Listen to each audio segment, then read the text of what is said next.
Brother Bador, ako po si Cynthia, dalaga at may edad na 20. Ibabahagi ko po sa inyo ang hindi ko malilimutang pangyayari sa aking buhay. Ganito po yun. Ayusin mong laban yung mga damit ko, ha? Lalo na yung mga panlakad ko, ha? Opo, senyorita. O sige na, sige na. Ligpitin mo na ang dapat ligpitin. Lagring, buti na tiyempoan kita dito sa grocery. Lagring, huwag mong sayangin ang panahon ha. At kabataan mo sa paghihintay. Nandito lang ako. Fermin, pasensya na. Mahal na mahal ko ang anak ko.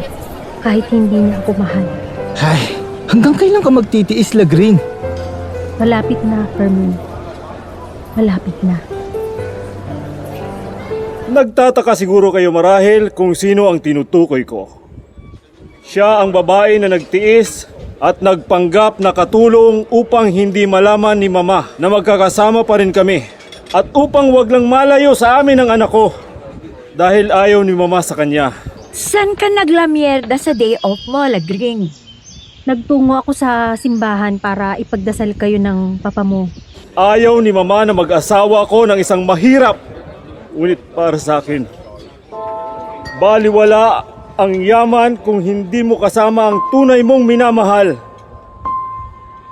Kaya nagpasya ako na ipaalam na sa lahat ang aking desisyon.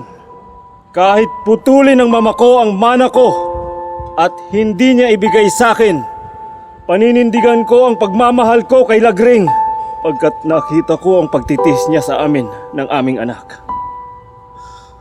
Mahal, halika dito sa tabi ko. Ito po ang aking mahal na si Miss Lagrimas de Jesus. Ang napakagandang babaeng ito po. Hindi namin kailangan ng dasal mo. Ang paglilingkod mo ang kailangan namin.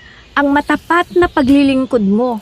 Ang paglilingkod ko sa inyo ay hindi lang matapat, kundi may pagmamahal. Hindi, nakabidya kaya. Ganon ba?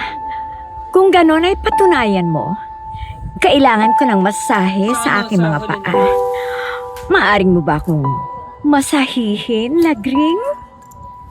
Sige po, senyorita. Umakyat ka maya-maya sa kwarto ko. Magbibihis lang ako. Sige po.